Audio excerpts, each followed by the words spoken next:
సంవత్సరాల తరబడి ఎన్ని మందులు వాడినా మీ మోకాల నొప్పులు తగ్గట్లేదా? ప్రాణ పెయిన్ క్లినిక్ లో అత్యాధునిక చికిత్స. Welcome to Suman TV. నేను మీ సుమన్ టీవీ నాగ్. కోల్కతా ఇన్సిడెంట్కి సంబంధించినటువంటి వాటిల్లో ఇప్పటికే జూనియర్ డాక్టర్స్ కొంతమంది ఆమరణ నిరాహార దీక్ష చేస్తూ ఉన్నారు. వాళ్ళు చెప్పినట్టుగానే మేము హంగర్ స్ట్రైక్ చేస్తాం అని చెప్పి చెప్తూనే ఉన్నారు. గవర్నమెంట్కి కూడా విజ్ఞప్తి చేస్తూనే ఉన్నారు. కొంతవరకు కూడా అహింసా మార్గంలో చాలామంది నిరసన వ్యక్తపరుస్తూనే ఉన్నారు. అయితే ఈ ప్రాసెస్లో పోలీసులు చూపించేటువంటి అత్యుత్సాహం కానివ్వండి, లేదంటే కేసులో ముందు నుంచి స్టేట్ గవర్నమెంట్ పోలీసులు చూపించినటువంటి అత్యుత్సాహం కానివ్వండి, దాని మీద సిబిఐ కొంత గరంగా ఉన్నట్లయితే తెలుస్తూ ఉంది. అయితే వాటికి సంబంధించినటువంటి అప్డేట్స్ ఏంటి, అండ్ వాళ్ళ మీదకి ఎందుకు సిబిఐ అంత కోపంగా ఉంది, ఏం జరిగాయి, అండ్ ఏం చేశారు స్టేట్ గవర్నమెంట్ పోలీసులు అనేది ఈరోజు మనతో పాటు హైకోర్టు అడ్వకేట్ రవీంద్రనాథ్ గారు ఉన్నారు. వారి మాటలు తెలుసుకుందాం. Hello sir. హాయ్ అండి నాగరాజ్ గారు. సార్, ఇప్పుడు కనుక మనం చూస్తే అండి హంగర్ స్ట్రైక్ స్టార్ట్ అయింది. ఇప్పటికీ అక్కడున్న స్టేట్ గవర్నమెంట్ సరిగ్గా స్పందించకపోవడం అనేది చాలా బాధాకరం. ద సేమ్ టైం అక్కడ ఉండేటువంటి పోలీసుల మీద సిబిఐ వాళ్ళు కొంత కోపంతో ఉన్నట్లయితే తెలుస్తూ ఉంది. సో దానికి సంబంధించినటువంటి అప్డేట్స్ ఏంటి సార్? ఇప్పుడు ఆర్జికర్ మెడికల్ కాలేజ్ సంబంధించి ప్రధానంగా 10 డిమాండ్లతోటి జూనియర్ డాక్టర్స్ అందరూ కూడా రాష్ట్ర ప్రభుత్వానికి ఒక అల్టిమేటం ఇవ్వడం జరిగింది శనివారం నాడు. అయితే వాళ్ళు 24 అవర్స్ టైం ఇవ్వడం జరిగింది. కానీ వితిన్ 24 అవర్స్లో రాష్ట్ర ప్రభుత్వం నుంచి, వెస్ట్ బెంగాల్ ప్రభుత్వం నుంచి ఎటువంటి కూడా ఒక లెటర్ రాకపోవడం కానీ, ఒక కన్ఫర్మేషన్ రాకపోతే జూనియర్ వైద్యాధికారులు అందరూ కూడా పూర్తిగా అక్కడ ఆమరణ నిరాహార దీక్షలో కూర్చున్నారు. నిన్న శనివారం రాత్రి నుంచి కూడా కూర్చోవడం జరిగింది. అయితే వీళ్ళు చేసే ఆమరణ నిరాహార దీక్ష ఏదైతుందో ఆ డీటెయిల్స్ నేను మీకు చెప్పబోయే ముందు కొన్ని మరొక విశేషాలు జరిగాయి, అవి మీకు చెప్తాను. అందులో ప్రధానంగా ఏంటంటే, ముఖ్యంగా వెస్ట్ బెంగాల్ అంటేనే దుర్గా పూజ అంటే వెస్ట్ బెంగాల్, ఇది అనాదిగా వస్తుంటే ఒక నానుడి. అయినప్పటికీ కూడా ఈ ఏడాది 2024లో జరుగుతున్న ఏదైతే దుర్గా మహోత్సవాల్లో అంత సందడి అయితే కనిపించడం లేదు. ఎందుకోసం అంటే అక్కడ ఒకటే కనిపిస్తోంది, అభయ బిచర్ పాక్. బెంగాలీలో బిచర్ పాక్ అంటే న్యాయం చెయ్యండి, అభయకి న్యాయం చేయండి అన్నటువంటి ప్లకార్డ్స్ ప్రతి ఇంట బహుశా ఇంట్లో దీపాలైనా వెలుగుతున్నాయో లేదో తెలియడం లేదు, కానీ ప్రతి ఇంట కూడా ఈ ప్లకార్డ్స్, దీపంతో పాటు దీపం పక్కనే అభయ బిచర్ పాక్ అన్నటువంటి, అంటే యాక్చువల్గా ఇక్కడ అభయ కాకుండా ఎవరైతే అమ్మాయి ఉందో అమ్మాయి పేరు చెప్తున్నారు, కానీ మనకు సుప్రీంకోర్టు యొక్క ఆదేశాల మేరకు నేను ఆ పేరుని తొలగించి అభయ అనే పేరుని అయితే మీకు తెలియపరుస్తున్నాను నాగరాజు గారు. ఇక్కడ అమ్మాయి పేరును వాళ్ళు ఉద్దేశిస్తూ బిచర్ పాక్, ముఖ్యంగా మాకు న్యాయం చేయండి, అభయకి న్యాయం చేయండి అని చెప్పినటువంటి ప్లకార్డ్స్ ప్రతి ఇంట వెలుగుతున్నాయి. చాలా చోట్ల ముఖ్యంగా దుర్గా పూజ పెండల్స్ అంటారు, చాలా చోట్ల పెండల్స్ కూడా తీసుకోవట్లేదు. రాష్ట్ర ప్రభుత్వం నుంచి ప్రతి ఏడాది వాళ్ళకి 75,000 రూపాయలు ఇన్కమ్ వస్తుంది. ఒక పెండల్ నిర్వహిస్తే రాష్ట్ర ప్రభుత్వం దానికి ప్రోత్సాహకాలు అందిస్తుంది. కానీ ఈ సంవత్సరం ఆ ప్రోత్సాహకాలను కూడా తీసుకోవట్లంటే పూర్తిగా ఒక రాష్ట్ర ప్రభుత్వం మీద ఇంతటి విముఖత ఉంటుందా అంటే ఈనాడు రాష్ట్ర ప్రభుత్వం వెస్ట్ బెంగాల్ జరుగుతుంది ఏదైతే పరిణామాలు మనం చూస్తే క్లియర్గా అర్థమవుతుంది. ఇకపోతే ఎస్ప్లాండ్ అంటే సెంట్రల్ కలకట్టాలో నుండి ఎస్ప్లాండ్ అనే ప్రాంతం, ముఖ్యంగా ఇక్కడ ఏం చేశారంటే ధర్నా చౌక్ అంటారు. ఆ ధర్నా చౌక్ ప్రాంతంలో సుమారుగా 6 మంది విద్యార్థులు, వివిధ కాలేజీల నుంచి ఉన్నటువంటి 6 మంది విద్యార్థులు కలిసి ఆమరణ నిరాహార దీక్ష కూర్చున్నారు. శనివారం నాడు అక్కడ కూర్చోవడం జరిగింది. ఇందులో వాళ్ళ పేర్లు కూడా మీకు తెలియపరిచే ప్రయత్నం చేస్తాను నాగరాజ్ గారు. అలాగే వాళ్ళ పేర్లు స్నిగ్ధ హాజ్రా, ఈవిడ ఒక పీజీటీ స్టూడెంట్. తనియా పాంజా, ఈవిడ కూడా పీజీటీ స్టూడెంట్. అనుశ్రీ ముఖోపాధ్యాయ, ఈవిడ కలకటా మెడికల్ కాలేజ్ నుంచి PGT medical college. Adnab Mukhopadhyay SSKM medical college students. Pulastya Acharya, ఇతను కూడా NRS medical college student. Shantan Ghosh, ఇతను కేపీసీ మెడికల్ కాలేజ్. వాళ్ళు ఒకటే డిమాండ్ ఏంటంటే, వీ విల్ సిట్ హియర్ ఎప్పటివరకు అంటిల్ అవర్ డిమాండ్స్, మా డిమాండ్స్ నెరవేరేదాకా మేము ఇక్కడే కూర్చుంటాము, ఆమరణ నిరాహార దీక్ష కూర్చుంటాం. బహుశా దేశ చరిత్రలోనే స్వాతంత్రం వచ్చిన తర్వాత ఈ 78 ఏళ్ల స్వాతంత్రంలో మొట్టమొదటిసారి ఇంతటిగా ఒక ఉత్తన ఉద్యమం లేవడం, ముఖ్యంగా తమ సహ ఉద్యోగి అంటే సహ వైద్యాధికారి ఒక స్టూడెంట్ కోసం అని చెప్పి మిగిలిన స్టూడెంట్స్ అందరూ కూడా కలిసి ఏకతాటి మీద ఒకే ఒక నినాదంతో we will sit here until our demands will fulfil అని చెప్పి వాళ్ళు ఏదైతే ఆమరణ నిరాహార చేస్తున్నారో నిజంగా ఇది జాతి యావత్తు కూడా గర్వించదగ్గ విషయం. అయితే వీళ్ళు అక్కడ ఆ సంఘటన ఏదైతే ఆ ధర్మతల అంటే ఎస్కలేంట్ దగ్గర ధర్మతల ఏరియా, ఆ ధర్మతల దగ్గర వీళ్ళు ఒక టెంట్ వేసి కూర్చున్నారు. దీనికి ఏంటంటే సీసీ కెమెరాస్ని కూడా పెట్టారు. అంటే చూడండి ఎంత ట్రాన్స్పరెన్సీ. అంటే చాలా చోట్ల మేము నిరాహార దీక్ష చేస్తున్నాం అని చెప్పి మరలా రకరకాలుగా మనం చూస్తుంటాం. అట్లా కాకుండా కాకుండా సీసీ ఫుటేజ్ కూడా ఎవిడెన్సెస్ మేము 24/7 ఇలానే ఉంటాం, మేము ఇటువంటి దీక్షలో కూర్చుంటాని మౌత్కి ఒక ప్లాస్టర్ వేసుకొని కంప్లీట్గా ఎటువంటి ఆహారాలు తీసుకోకుండా మంచినీళ్ళు కూడా తీసుకోకుండా కంప్లీట్గా దీక్షలో కూర్చోవడం నిజంగా ఒక ఆ చూసినటువంటి ఆ సిచ్యువేషన్ని ఒక తీవ్ర భావోద్వేగాన్ని కలిగిస్తుంది. ఆ యొక్క సంఘటన చూసిన తర్వాత కొన్ని వందల మంది వచ్చారు, కూర్చున్నారు, వాళ్ళ సపోర్టర్స్ అందరూ కూర్చొని. కానీ వాళ్ళు చెప్పేది ఏంటంటే, మేము మా డ్యూటీస్ని మాత్రం మేము పక్కన పనిపెట్టకుండా మా సీజ్ వర్క్ అనేది డ్యూటీస్ చేస్తుంటాం, కానీ దీక్షను కూడా కొనసాగిస్తామని చెప్తూ చేస్తున్న దీక్ష అయితే ఉంది. అయితే మీరు ఒకటి గమనించారా నాగరాజు గారు, ఇప్పుడు నేను చెప్పిన పేర్లు ఏది కూడా ఆర్జికర్ మెడికల్ కాలేజ్ నుంచి ఒక్క స్టూడెంట్ కూడా ఇందులో పార్టిసిపేట్ చేయలేదు. ఇది విశేషం. ఇక్కడ రాష్ట్ర వ్యాప్తంగా ఉన్నటువంటి 48 మెడికల్ కాలేజీలో స్టూడెంట్స్ అందరూ పార్టిసిపేట్ చేశారు, కానీ ఆర్జికర్ మెడికల్ కాలేజ్ నుంచి పార్టిసిపేట్ చేయలేదు. ఇది శనివారం సాయంత్రం 8 గంటలకు మొదలైన ఆమరణ దీక్ష నిన్న సండే సాయంత్రం వరకు కూడా ఒక ఆర్జికర్ మెడికల్ స్టూడెంట్ కూడా పార్టిసిపేట్ చేయలేదు. దీనికి సంబంధించి పాత్రికేయులు కొంతమంది మీడియా ప్రతినిధులు అడిగారు, మీరు అందరూ చేస్తున్నారు కానీ ఇక్కడ ఆర్జికర్ మెడికల్ కాలేజ్ ఎందుకు పార్టిసిపేట్ చేయట్లేదు అంటే, ఆర్జికర్ మెడికల్ కాలేజీలో కంటిన్యూగా అక్కడ ఒక బెంచ్ మీద నడుస్తుంది. ముఖ్యంగా స్టూడెంట్స్ అందరినీ కూడా ఇంటరాగేషన్స్, CV ఇంటరాగేషన్స్ అవుతున్నాయి కాబట్టి ఏ స్టూడెంట్ని ఎప్పుడు పిలుస్తారో తెలియదు.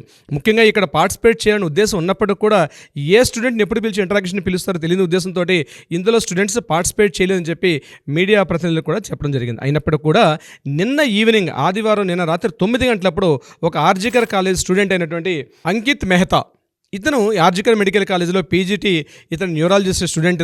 ఇతను కూడా వచ్చి నిన్న సాయంత్రం 8:30 గంటలప్పుడు, అంటే 6గురితో పాటు 7వ స్టూడెంట్ వచ్చి కూడా జాయిన్ అవ్వడం జరిగింది.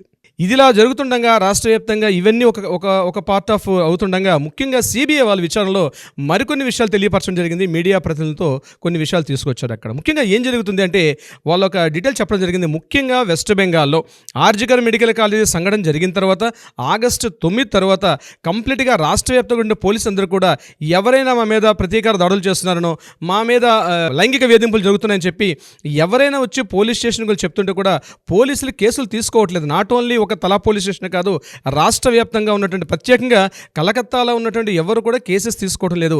ముఖ్యంగా వాళ్ళు పోలీసులు ఉద్దేశిస్తూ ఒక మాట చెప్పారు, ఎవిడెన్స్ని పూర్తిగా సాక్ష్యాధారాలను తారుమారు చేయడంలో ఈ పోలీసులే సిద్ధహస్తులే ఉన్నారు, పోలీసులు డైరెక్ట్గా యాజిటేషన్ చేస్తున్నారు. CBI వాళ్ళ ఆరోపణలో స్ట్రైట్ అవే చెప్తున్నారు, పోలీసులు పూర్తిగా మా చేతుల్లో పూర్తిగా పవర్ ఉంది అన్నటువంటి దీనిగా ప్రవర్తిస్తున్నారని. పోలీసులే ముఖ్యంగా ఎవరైనా వచ్చి ఒక కంప్లైంట్ చెప్తే కూడా వాళ్ళకు అనుగుణంగా ఎవరైతే అక్కడ డబ్బులు చూపించడం కానీ లంచగొండితనం కానీ ఇది బాగా చాలా పేటరేగిపోయి చాలా ఎక్కువగా ఉంది. ముఖ్యంగా ప్రతి పోలీస్ స్టేషన్లో ఇదే విషయం మనకి ఇక్కడ ఆర్జికర్ మెడికల్ కాలేజ్ విషయంలో తలా పోలీస్ స్టేషన్లో కూడా ఇదే సంఘటన జరిగింది. కాబట్టి యాక్చువల్గా జరుగుతుంది ఏంటంటే, పోలీసులే సాక్ష్యాలను తారుమారు చేస్తున్నారు, పోలీసుల పవర్ అంటే మేమే అన్నట్టుగా వాళ్ళు చాలా ఒక దమన నీతి, ఒక దుష్ట ప్రవర్తనతో ప్రవర్తిస్తున్నారని చెప్పి CBI వాళ్ళు డైరెక్ట్గా ఆరోపణ చేయడం జరిగింది. ముఖ్యంగా అన్ని పోలీస్ స్టేషన్లకు కూడా వాళ్ళు వివరణ ఇవ్వడం జరిగింది దీని మీద, ఈ విషయం మీద. అయితే పోలీసులు ఎందుకు ఇలా ప్రవర్తిస్తున్నారు అంటే, తృణమూల కాంగ్రెస్ పార్టీ ఎక్కడెక్కడైతే అధికారంలో ఉందో, ఎక్కడెక్కడైతే కార్పొరేటర్లు కానీ ఎమ్మెల్యేలు కానీ ఏ ప్రాంతంలో బలంగా ఉన్నటువంటి ఆ ప్రాంతంలో ఉన్న పోలీస్ స్టేషన్లు పూర్తిగా వారికి అనుగుణంగా ప్రవర్తిస్తున్నారు తప్పించి ప్రజల యొక్క బాగోగులు ఇష్టాయిష్టాలని పట్టించుకోవట్లేదు అన్నటువంటి ఒక అభియోగాన్ని ప్రతిపక్షాలు అయితే విమర్శిస్తున్నాయి. ఇకపోతే ఆర్జికర్ మెడికల్ కాలేజీ విషయానికి వచ్చినట్లయితే, ఆర్జికర్ మెడికల్ కాలేజీలో ఇప్పటివరకు 59 మందిని ఇంటరాగేట్ చేశారు. గత వీడియోలో మనం కూడా చెప్పుకోవడం జరిగింది నాగరాజు గారు. అయితే నిన్న సాయంత్రం 5 గంటలప్పుడు ఏం చేశారంటే, ఆర్జికర్ మెడికల్ కాలేజీలో ఈ 59 మందితో కాకుండా మరొక 10 మంది స్టూడెంట్స్ని కంప్లీట్గా సస్పెండ్ చేశారు. ఈ 10 మంది స్టూడెంట్స్ ఎందుకు సస్పెండ్ చేయాల్సి వచ్చిందంటే, వీళ్ళు సందీప్ ఘోష్కి అత్యంత సన్నిహితంగా ఉండి సందీప్ ఘోష్కి పూర్తిగా అంటే ముఖ్యంగా అక్రమార్జన అంటే లంచగొండితనం చేయడంలో కానీ, అంటే బ్రైబరీ తీసుకోవడం కానీ, ముఖ్యంగా మాదక ద్రవ్యాలు సప్లై చేయడం కానీ, అదేవిధంగా కాలేజీలో ఉన్నటువంటి ఈ యొక్క హ్యూమన్ ట్రాఫికింగ్ అవయవాల యొక్క మార్పిడి సంబంధించి కానీ, ముఖ్యంగా పబ్లిక్లో ఒక డెడ్ బాడీస్ని పర్చేజ్ చేయడంలో కానీ, అదేవిధంగా ప్రాపర్టీస్ అంటే ఎక్కడెక్కడ పర్చేజ్ చేయాలంటే ఏ ప్రాపర్టీస్, ఆర్జికర్ మెడికల్ కాలేజ్ సంబంధించిన ప్రాపర్టీస్ ఎక్కడెక్కడైతే ఉన్నాయో వాటి మీద అవినీతిగా వేరే వాళ్ళకి టెండర్స్ పిలవడంలో కానీ, ఒక 10 మంది students, these are not employees, these are the 10 students, వీళ్ళందరూ కూడా సందీప్ ఘోష్కి సాన్నిహిత్యంగా ప్రవర్తించిన ఉద్దేశంతో ఒక 10 మంది స్టూడెంట్స్ని సస్పెండ్ చేశారు. ఆ 10 మంది స్టూడెంట్స్ యొక్క పేరును కూడా మీకు రివీల్ చేసే ప్రయత్నం చేస్తారు. వీళ్ళందరూ కూడా PGT స్టూడెంట్స్, MBBS స్టూడెంట్స్. ఒక ఆయన పేరు సౌరవ్ పాల్, ఆశిష్ పాండే, అభిషేక్ సేన్, ఆయుశ్రీ థాపా, నిర్జన్ బాగ్చి, సందీప్ హసన్, నీలాగ్ని దేబ్నాథ్, అమరేంద్ర సింగ్, సత్పాల్ సింగ్, తన్వీర్ అహ్మద్ ఖాన్. వీళ్ళందరూ కూడా సందీప్ ఘోష్కి ప్రత్యక్షంగా పరోక్షంగా ఆయన చేస్తున్నటువంటి అవినీతిలో వీళ్ళు పార్టిసిపేట్ చేయడం, ముఖ్యంగా బెదిరించడం తాటి స్టూడెంట్స్కి, వీళ్ళ పేర్లు చెప్పితేనే అక్కడ ఉన్నటువంటి స్టూడెంట్స్ అందరూ భయకంపితులు అయిపోవడం అన్నటువంటి ఒక సిచ్యువేషన్ని ఒక కమిటీ ఆర్జికర్ మెడికల్ కాలేజీలో ఒక కమిటీ వేశారు. ముఖ్యంగా వీళ్ళందరినీ కూడా ఆ కమిటీ వీళ్ళందరినీ ఐడెంటిఫై చేసి ఈ 10 మంది స్టూడెంట్స్ని కూడా సస్పెండ్ చేయడం జరిగింది. సస్పెండ్ చేయడమే కాకుండా వాళ్ళ యొక్క హాస్టల్స్ రూమ్స్లోకి వెళ్ళి చూస్తే కొన్ని విస్తుపోయే నిజాలు వెలుగులోకి వచ్చాయి. ముఖ్యంగా అత్యధికమైన కండోమ్ ప్యాకెట్స్, లిక్కర్ బాటిల్స్, కొన్ని డ్రగ్ ప్యాకెట్స్ అన్నీ కూడా వాళ్ళ హాస్టల్స్ రూమ్స్లో ఇప్పుడు నేను చెప్పిన 10 మంది స్టూడెంట్స్ ఎవరైతే ఉన్నారో వీళ్ళు నివసిస్తున్నటువంటి మానిక్ తాలా అన్నటువంటి హాస్టల్స్ రూమ్స్లో వీళ్ళు ప్రత్యేకంగా ఒక్కొక్కరికి ఒక చెప్పాలంటే ఒక చిన్న గ్యాంగ్ అడ్డా, ఒక్కొక్క రూమ్ ఒక్కొక్క అడ్డాగా వేసి ముఖ్యంగా అమ్మాయిల్ని వ్యభిచారాలు తీసుకెళ్ళడం కానీ, అమ్మాయిల్ని తీసుకురావడం, బాయ్స్ తోటి అక్కడ కంప్లీట్గా ఈ ప్రాస్టిట్యూషన్, అబ్బాయిలతో ఇక్కడ పేమెంట్ చేసి ఈ హాస్టల్స్ రూమ్స్ అనేవి ఒక అనైతికమైన అడ్డాగా మార్చే ప్రయత్నంలో సందీప్ ఘోష్ దీనికి చీఫ్ హెడ్గా ప్రవర్తించాడు. అతన్ని మాఫియారాజ్ అని పేరు కూడా ఇవ్వడం జరిగింది. ఆ మాఫియారాజ్ ఆధ్వర్యంలో వీళ్ళందరూ కూడా చిన్న తొట్టి గ్యాంగులు అనమాట. వీళ్ళందరూ స్టూడెంట్స్ తను ఎందుకు వచ్చాము, ఏ విధానం కోసం ఇక్కడ చదువుతున్నటువంటి ఒక బాధ్యతా రాహిత్యంతో ఎంబీబీఎస్ అండ్ పీజీటీ స్టూడెంట్స్, అంటే post graduation trainer under PGT students అందరూ కూడా వాళ్ళు ఉన్నటువంటి హాస్టల్స్ రూమ్లో ఎంత అనైతిక కార్యక్రమాలు. నిన్న సిబిఐ వెళ్ళి ఆ రూమ్లో చూస్తుంటే అత్యధికంగా దొరుకుతున్న కండోమ్ ప్యాకెట్స్ అంటే గడచిన 2021 నుంచి ఇప్పటి వరకు చెల్లాచెదురుగా పడినటువంటి ఆ దృశ్యాలను చూసి క్లీన్లెస్ లేకుండా, మెయింటెనెన్స్ లేకుండా ఎంతమంది ఆడవాళ్ళ జీవితాలు ఇక్కడ నలిగిపోయాయా అన్నటువంటి స్థితిని చూసి అక్కడ సిబిఐలు విస్తుపోయారు. ఈ రిపోర్ట్ని కాలేజీ మేనేజ్మెంట్, ఎందుకంటే స్టూడెంట్స్ కాబట్టి సిబిఐలు డైరెక్ట్గా, ఎందుకంటే విద్యార్థుల యొక్క భవిష్యత్తును కూడా దృష్టిలో పెట్టుకోవాలి కాబట్టి ఇన్ఫర్మేషన్ బయట లీక్ చేయకుండా ఆర్జికర్ మెడికల్ కాలేజీలో ప్రస్తుత బందోపాధ్యాయ ఎవరైతే ఉన్నారో అతనికి ఇంటిమేట్ చేయడం, వీళ్ళందరూ కలిసి ఈ స్టూడెంట్స్ సస్పెండ్ చేశారు. వెస్ట్ బెంగాల్ మెడికల్ కౌన్సిల్ ఉన్నటువంటి వాళ్ళు కూడా రిఫర్ చేస్తూ వీళ్ళ ఎంబీబీఎస్ పట్టాను కూడా క్యాన్సిల్ చేయమని చెప్పి కూడా రిఫరెన్స్ ఇస్తామని చెప్పి వీళ్ళకి 72 గంటల పాటు వీళ్ళకి అల్టిమేటం కూడా మేనేజ్మెంట్ ఇవ్వడం జరిగింది. సో స్టూడెంట్స్ యొక్క భవిష్యత్తు అంటే ఎందుకు నేను ఇంత క్లియర్గా చెప్తున్నానంటే, మనం వెళ్ళిన దారి ఎంత కష్టపడి ఒక ఎంబీబీఎస్ చదవడం ఎంత కష్టమో తెలుసు. అయినప్పటికీ కూడా సరైన పంతాలు లేకపోతే, సరైన దిశానిర్దేశం లేకపోతే జీవితాలు ఎంత నాశనం అయిపోతాయి. సరైన దారిలో వెళ్ళకపోతే, సరైన మెంటార్ యొక్క ఆధ్వర్యంలో వెళ్ళకపోతే జీవితాలు ఎలా నాశనం అయిపోతాయి. ఇప్పుడు నేను చెప్పినటువంటి 10 మంది పేర్లే మనకు ఉదాహరణగా తెలుస్తుంది. నాగరాజు గారు, అసలు జుగుప్సాకరమైనటువంటి నిజాలు బయటపడుతూ ఉన్నాయండి. దేశం మొత్తం కూడా ఎప్పుడెప్పుడు న్యాయం జరుగుతుందా అని ఎదురు చూస్తున్నటువంటి కేసు ఇది. దీనికి సంబంధించి చంద్రచూడ్ గారు కూడా దీనికి సత్వర న్యాయం చేస్తారని మాత్రం డెఫినెట్గా అందరూ ఆశిస్తూ ఉన్నారు. ఎందుకు అనంటే ఆయన కేస్ స్టడీ చూస్తేనే మనకు అర్థమవుతూ ఉంటుంది ఎంత సక్సెస్ఫుల్ జర్నీ అనేది చెప్పడానికి. బెస్ట్ జడ్జ్మెంట్స్ ఇచ్చారు ఆయన. సో దీనికి సంబంధించినటువంటి వాటిలో ఏదేమైనా సరే మనతో పాటు మన ఆడియన్స్ కూడా ముందుకు వస్తూ ఉన్నారు. ఎప్పుడెప్పుడు సత్వర న్యాయం జరుగుతుందా అని. ఇప్పటికే చాలా విషయాలు బయటికి రావడం జరిగింది, వెలుగులోకి వచ్చాయి. దాన్ని మనం చూసాం. సినిమాని మించున్నాయి ఒక్కొక్క ట్విస్ట్ కనుక మనం చూస్తే.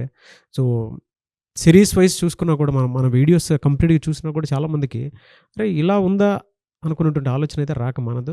What ever the reason, we want justice, we demand justice. Thank you అండి. Thank you so much Ravindranath garu. Thank you so much Nagaraju గారు.